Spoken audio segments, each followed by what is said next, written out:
Take 3. Alrighty, hi guys. This is gonna be my very first ever movie review. So I'm kind of excited for it.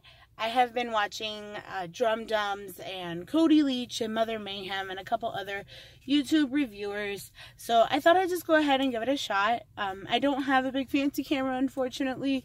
So we're going to do this with my cell phone. See how everybody kind of thinks about my opinions and what I have to say. And then maybe if we get to that point, maybe I will invest in a really good camera. So we'll see. So, the movie I'm going to talk about today is Halloween 2018. Now, a little bit of background on me. I am a huge Halloween fan. I am also a huge horror movie buff. The first time I saw a horror movie, like an actual, like, hacker slasher horror movie, was, I was 10, and it was Halloween 2, and it scared the crap out of me, and I didn't sleep for like a week, but it was amazing. So, that being said, let's go ahead and talk about Halloween 2018. It was the second Halloween movie that I ever saw in theaters. The first one I ever saw was Rob Zombie's Halloween 2. That was a big mistake. But this movie, I had a lot of high hopes for. I had been following the news for it as long as I could. So let's go ahead and talk about it. This movie, I've seen it 3 times. I've had a different opinion of it every time that I watched it. A couple of things stayed the same. But the more I watch it, the more the details kind of sink in. The more times that the flaws kind of start to sink in a little bit.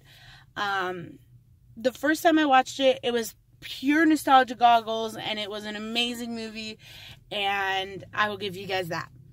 But unfortunately, the second and third time, everything that slipped through the cracks the first time started to kind of come back to me. So I'm going to go ahead and talk about the characters first. So you have Laurie Strode, who was the original Survivor girl. She is 40 years older, so she's 57 roughly. In this movie, she's been preparing for 40 years for Michael Myers to come back. And she is just, she's completely Sarah Connored this shit. She's completely ready for his second coming. And she's got all these dummies that she's doing practice shots with. She's got the basement hiding spot. She's ready for Michael. She is a broken woman. She has a daughter that she doesn't get along very well with. She's had 2 marriages. They've completely broken apart. So she is alone. And I kind of feel a little bad for her character, but I feel like this is kind of the way that Laurie was always meant to be. I'm a big lover of H2O. And I kind of wish that Laurie had gone somewhere else other than Haddonfield, like she did in H2O. I feel like her staying in Haddonfield kind of makes little to no sense just because she almost died there. Everything she sees kind of, I bet, reminds her of that evening. So I can understand how maybe she wouldn't feel comfortable staying. But that's my only nitpick about Laurie's character. I feel like it would have maybe serviced her a little bit better if she had left.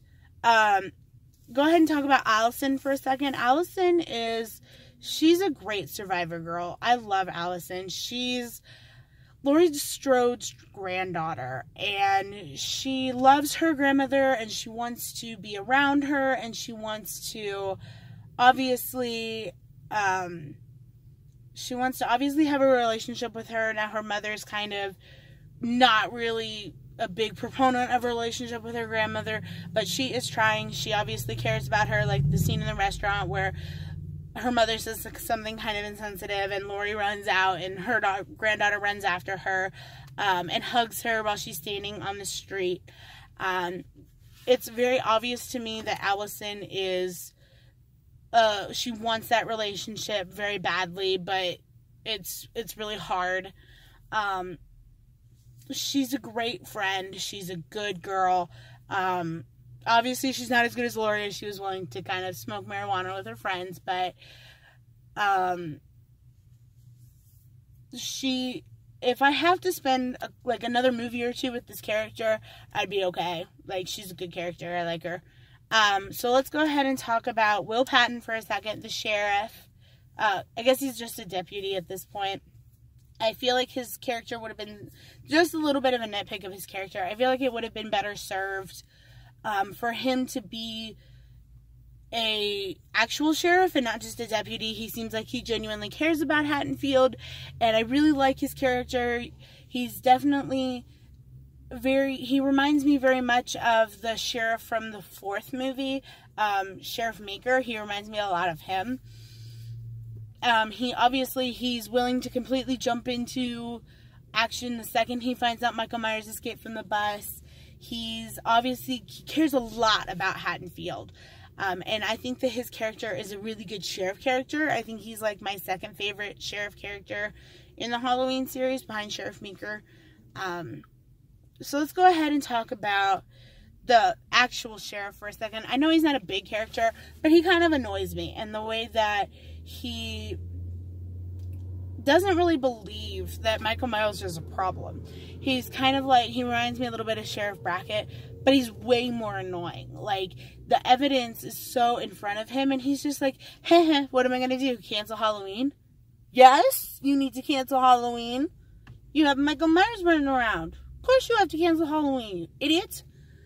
Anyway, didn't like his character. He was only in a couple scenes, but I didn't like him. So let's go ahead and talk about Michael Myers for a second while we're on the topic. Michael Myers in this movie is amazing. James Jude Courtney is like my favorite Michael Myers other than Nick Castle. He has brought back the shape. He has brought back that pale, emotionless face that Dr. Loomis was so on about for every movie ever. He is just perfect. The way he walks, the pale, blank look in his eyes, that's just slight evil there, but he doesn't obviously feel bad about what he's doing.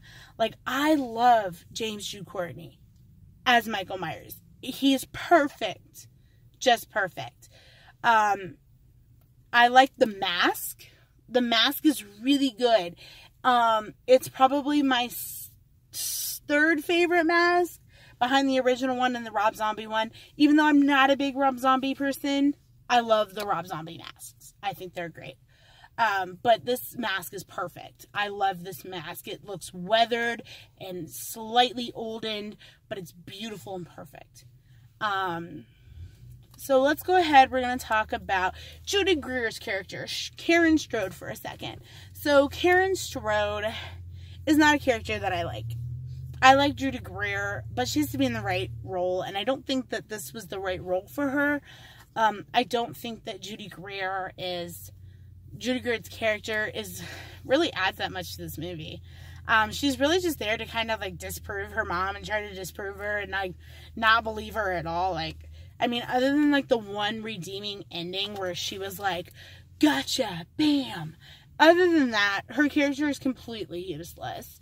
I don't like it. I think she's very rude to her mother. She's very condescending at every turn.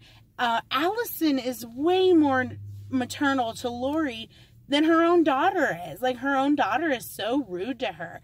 And I don't like Judy Greer's character. I feel like she actually should have died at the end. The first time I watched it, I literally turned to my friend and said, I wish that her character had died. I feel like it would have added a lot to the movie if she had died, but we'll talk about that later. So, we're going to talk Dr. Satine. Since we're kind of in the characters that I don't like, Dr. Satine is a character that I have a love-hate relationship with. I love him from a pure psychological standpoint. I think that Dr. Satine is interesting. I think that he is wonderful. He's the new Loomis, as Laurie put it. He does have an obvious care for Michael, and I do like that. He has a painstaking need to find Michael and to find out what makes him tick. He wants to watch him do his thing. He wants to study Michael. He wants to know what's going on behind that mask. Is Laurie his true target? What would happen if he and Laurie were put in a place without any walls, without any barriers? Like, I feel like a lot of the questions that he asks and a lot of what he wants to know, it's great. It's really good. But then there's the twist in the middle of the movie. I don't have as big of an issue with it as a lot of other people do. I think that the twist, where he made the bus crash, where he kills Will Patton's character to protect Michael, I don't have a problem with either one of those things. I do wish that they had put like a little bit of sprinkling here and there to kind of let us know that he was in fact kind of going to flip the switch. I rewatched it the second and third time trying to find those moments. I could really only find one where he kind of clicks the pen right as Michael's being transferred, and he's like, "I'll never leave you, Michael," or something like that.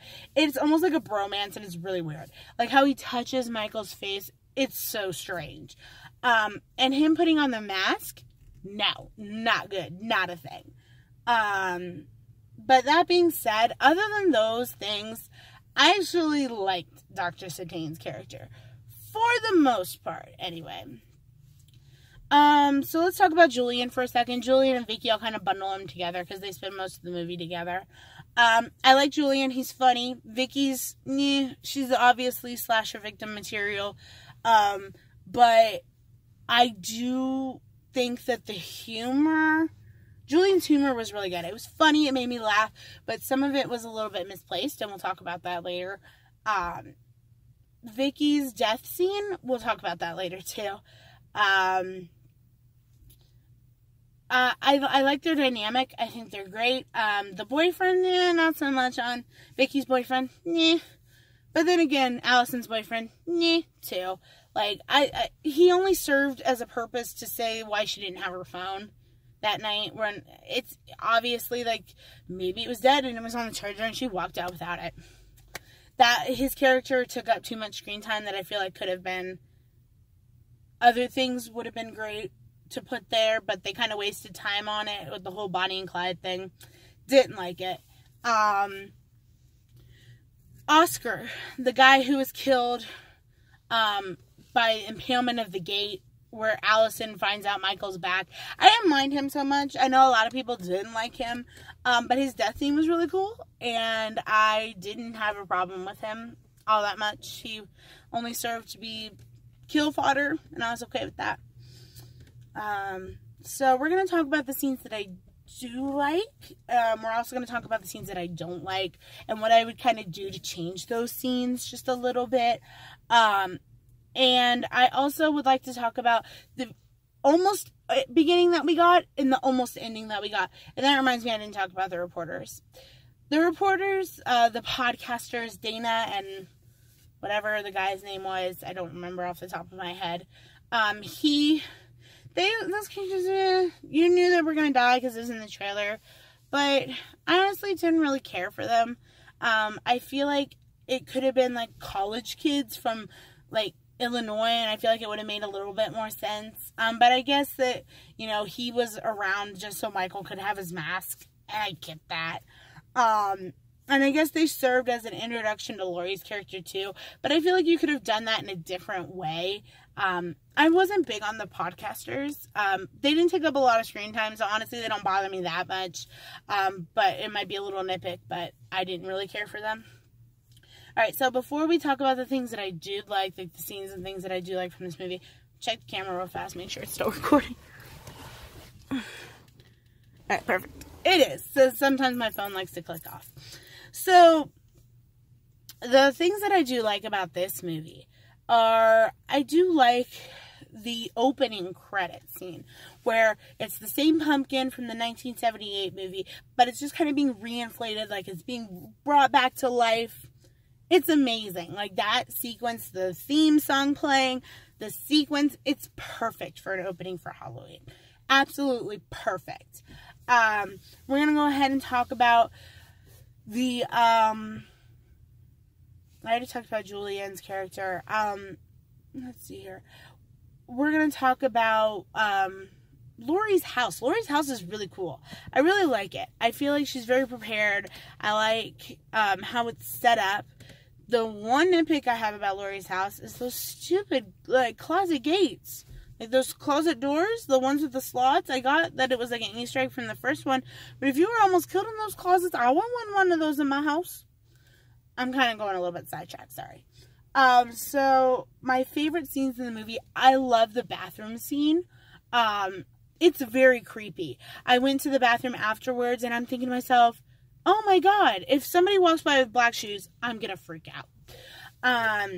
That scene was incredibly haunting. The bus crash scene, another perfect scene where the kid gets out, he's got his rifle and he's like looking for his dad, and all of a sudden you see the cop laying on the ground and he's like, run.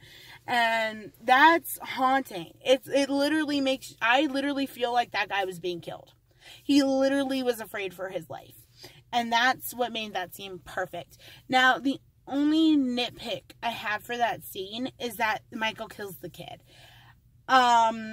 Michael doesn't really kill kids. I mean, I know he did in Halloween 5 when he attacked the mental ward where Jamie was at.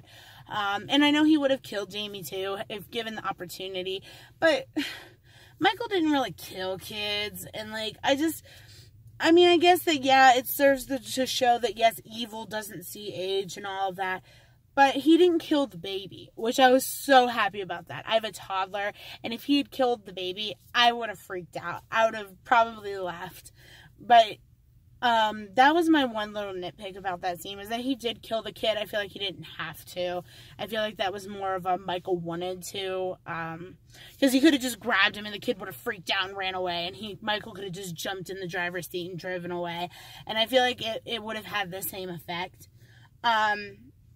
Another thing with the bus crash scene, I kind of wish that we had seen, Laurie was obviously drinking, she was upset, she had a gun. I kind of almost wish that she had been in her drunken state and just been like, you know what, fuck it, I'm ending it right now. He's not getting to the prison, he's not getting a chance to escape. I'm going to end this shit right now. So she's driving along, she's speeding, she catches up with the bus, and she sees Michael through the window, and she's like, this is my chance, and she pulls out the gun, she fires into the window, and the glass shatters, and the bus crashes, because obviously she shot through the window, scared the shit out of the bus driver, bus crashed, Michael escapes. How awesome would that have been? Michael is put free by Laurie's psychology of, I'm going to end this shit. Why should I wait for him to come to me? I'm strong. I am powerful. I am going to kill him. I wish that they had done that or something like that. And it's just like, then Laurie's like, oh shit, I caused all this shit. If I hadn't done anything, he'd probably be in prison right now. And like, I feel like it would have added another layer of character for her. And I kind of wish that they had done something like that. But I digress a little bit. The one shot that usually everybody likes is the one where Michael's going house to house killing people. It's a great shot. It's one shot. It's perfect. It's beautiful. Like I said, could have left out the baby part and I would have been happy because I buried my face into my friend's shoulder every time we saw the movie. But that scene was pretty awesome. Then we're going to talk about the dance scene. I didn't like that scene. It could have just been taken out completely. I feel like they could have done like a Halloween party and maybe she left to go get Vicky because Vicky is babysitting and Vicky is about to put Julie into bed, so she was going to try to sneak her out and into the party or something. Like, I feel like something like that would have worked a little bit better than the dance scene. Just my opinion. Trying to think here. The second act of this movie is, I mean, not a lot really happens other than the one sequence of Michael like going through the houses and killing people. I like Oscar's death scene. Like I said before, I felt like the strobe lights and like the security light going on and off and him talking about how, do you ever have a girl that you couldn't have? And I love that scene. It's a great scene and it serves dual purpose. Like, it gives us a really cool death, but at the same time Allison kind of sees, oh shit, Michael's back, I am so screwed, and she runs off. And so we're gonna go ahead. Not a lot really happens other than Will Patton's death scene, which I kind of already talked about in Dr. Satane's character information thing. So we're going to go ahead and skip over that because you guys know how I feel about that. We all know how we feel about that. So that kind of brings me to the cops. Kind of getting towards the third act. Much better than the second act. So the third act. No. We're going to talk about Vicky's death for a second, just because I almost skipped over it. Vicky's death scene was kind of ruined by the trailers, I thought, because we all know he's in the closet. Like, it's funny, like, they try to like distract you from it with Julia running downstairs and saying, oh my god, there's a man standing in the hallway, he was looking at me, and she goes, okay, I'm gonna check it out, and he's like, no, don't go out there, send Dave instead. That made me laugh, I'm willing to admit that. But so she goes upstairs, she pretends like she's talking to Michael, she jumps out and goes, bah! It's like, it's all just distraction from what we know is going to happen, and that kind of made me sad a little bit. I kind of wish that they didn't put that part in the trailer, that they had found something else to put in the trailer. Or maybe they put that in the trailer and then kind of reshot a little bit of it so we didn't know. Like, maybe he comes in through the back door and stuff. Like, maybe, like, there's a different way they could have done it, and I would have liked that a little bit more. But I did like when he, like, jumps out of the closet and grabs her ankle, and she's, like, screaming and reaching for the banister, and he yanks her into the bedroom, and he looks at the camera, kind of gives it a little head tilt, and slams the door. That's a great sequence. It's perfect. But that scene and the next scene that I'm going to talk about kind of illustrate the problem with this movie. Is it, like, ill-placed humor? Like, Julian quips at her boyfriend as Vicky is dying. It's not funny, guys. Not funny. That's like the cop sitting there talking about the sandwich and the brownie. It's like, why, guys? Why? It's not funny, and it detaches from the movie. Like, I don't want to see two cops, like, fucking, like, arguing over a 5-year-old's lunch. Like, what the fuck, guys? But that being said, the next sequence where Dr. Satane drives up and Michael wakes up. I like that little scene, though, in the police cruiser where where Allison kind of lies and says, oh, he said something to me, and he's trying to figure it out, and he says Judith, and Michael just wakes up. I was so afraid he was going to kill Allison. But no, he just smashes through the gate, and he fucks Satine up, and he fucking, like, steps on his head, and oh, it's perfect, guys. And Allison runs in through the woods. So, the scene in the house. Ray dies, obviously. Judy Greer's husband. I completely forgot about his existence. He could have not existed in this movie. And it would have been okay. Like, I didn't even care about his character. Nobody else did. Like, Judy Greer wasn't even upset that her husband died. Like, anyway, though, the scene with, like, the police cruiser, and he opens the door, and, like, it's the head with the flashlight. That's really cool. That whoever came up with that, super awesome, guys. But then there's the scene where Lori looks out, she sees Michael is there, and she's like, okay, this is what we're gonna do. This shit's gonna go down. So she locks up the door, she's telling her daughter, go downstairs, and Michael smashes through the windows of the door. That scene was crazy. Laurie Strode could have died in that scene, and it would have been perfectly satisfying. Like, it was a perfect scene. And then she grabs the gun, and she shoots his fucking fingers off. She goes downstairs, and Michael gets into the house. And that scene where he's, like, looking around, trying to, like, listen for her and her daughter. It's beautiful, like, the way that it's shot, the lighting, the camera angle. It's perfect. And then there's the scene where Laurie's going through the house systematically, and she's shutting the gates, which I think is really cool. And she finally gets up to her bedroom. We all know Michael's in there. It's the only other place he could be at this point. My one other little tiny nitpick is I don't feel like Laurie would have all the mannequins in her bedroom, just because I feel like it's an obvious choice for Michael to hide behind. I think it kind of takes away from her planning a little bit, but that's just a small nitpick. That scene is so intense that where she's looking, and you know he's in there somewhere, and you don't know where he is, and it's lit perfectly to the point where you don't know where he is. Like, you know he's in there, you just don't know where. And they fight, and she stabs him in the shoulder, and he tosses her off the balcony. It's perfect because it's very reminiscent of the first movie when he stabs her on the shoulder and Dr. Loomis shoots him off the balcony.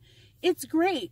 And then you have Allison come in for the third act, and Laurie is gone from the ground. That's a perfect scene. I was really hoping that that would happen when he tossed her off. I'm like, oh, please, just let that happen. And it didn't. It was perfect. And Allison comes in, and Michael figures out, I'm not sure how he quite figured out about the island. Like, I feel like it's not really that conspicuous, but he figured it out. He rips it off, and Judy Greer is crying, and he comes around the corner because he thinks that she's weak-willed, and she's like, gotcha, and she shoots him in the shoulder. And I don't know how the fuck you hit him in the shoulder. You have a scope on your gun, and you hit him in the shoulder? Bro. You deserve to die at that point. And Laurie Strode comes behind him. Happy Halloween, Michael. Stab, stab. It's perfect. Now, let's talk about the last 3 minutes of this movie. The last 3 minutes of this movie are so uninspired. It pretty much just took the ending of Halloween 2 and was just like, screw it. We're just stealing it. Screw it. She pulls the bars. She burns the house down. I mean, I admit that the whole gas and the flame thing, it's pretty cool that she had that rigged. But it's pretty uninspired ending. And Michael's just standing there watching. And I kind of like the reminiscence of the first ending where they kind of show the various parts of the house. And, I mean, I really like that. I really did like that. But I feel like it was very anticlimactic. It didn't really fit. And then the girls drove away in a kumbaya moment. And I feel like it missed the point of the girls having all these arguments the whole movie. Like, I feel like one of them should have died to kind of make it go full circle. I had a problem with the ending. It's much better than the ending that they were originally going to give us, which I want to talk about now. There was a beginning that they were going to go with. John Carpenter said, fuck no, you're not doing this. And so they changed it. But originally, the opening scene of this movie is Michael's walking down a deserted street. He's injured from being shot off by Michael. They had a stand-in Loomis casted where you were just going to see him from the back. And you hear Loomis yell, Michael! And he runs in, and Michael kills Loomis. Just as Hawkins shows up, and some of the other police officers show up, and Michael kills Loomis, and then Michael is apprehended. I am so glad that they didn't do that. Oh my God.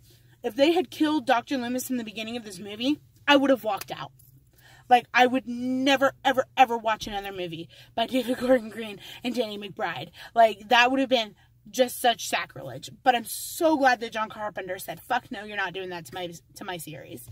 And then the ending that we almost got was, it was the same up until the very, very end. The house gets burned down, but Michael is seen walking out of the house. He sits at the base of a tree, and you just hear him breathe. And breathe. And it kind of obviously just tells us what we already know. Michael's still alive. We all know there's going to be a sequel to this movie. It made way too much money for there to not be a sequel to this movie. So that's Halloween 2018. There are some really good stuff in here. Like Michael Myers. The kills are really awesome. Like, I like how they don't show all of them on screen. And some of them are like just kind of cut in and out. And I like that. I like how you just see the aftermath sometimes. The kills are perfect in this movie. It's perfect in the way of conservative or gory. You have both in this movie. It's great. Laurie Strode's great. Allison's wonderful. Dr. Satine, for some, they hate him. I didn't mind him. I actually enjoyed his character. The cinematography is perfect. The way they shot it, it's beautiful. John Carpenter's music is perfect and beautiful. And I've been listening to the soundtrack forever. I would seriously suggest going and getting the soundtrack, guys. It's beautiful. But there are also some bad things about this movie, like the humor, just placed weird. I don't mind humor in a horror movie, but it's placed a little bit weird. Some of the characters are just throwaway, like Ray and Allison's boyfriend and Vicky's boyfriend. They're all just fodder. I don't like Karen Strode. I feel like they could have done something else with her character, and it would have been better. And I feel like they should have casted somebody else. No offense, Judy. I like you as an actress, but you're not right for this movie. And yeah, I think that's it. That's Halloween 2018. I like this movie. I do. If it was in a ranking video, it would probably be behind Halloween 1, 2, and 4 for me. But better than H2O for sure. And I love H2O. But I think that this movie hits the bar a little bit more of what I want than H2O did. So I would definitely say go get this movie.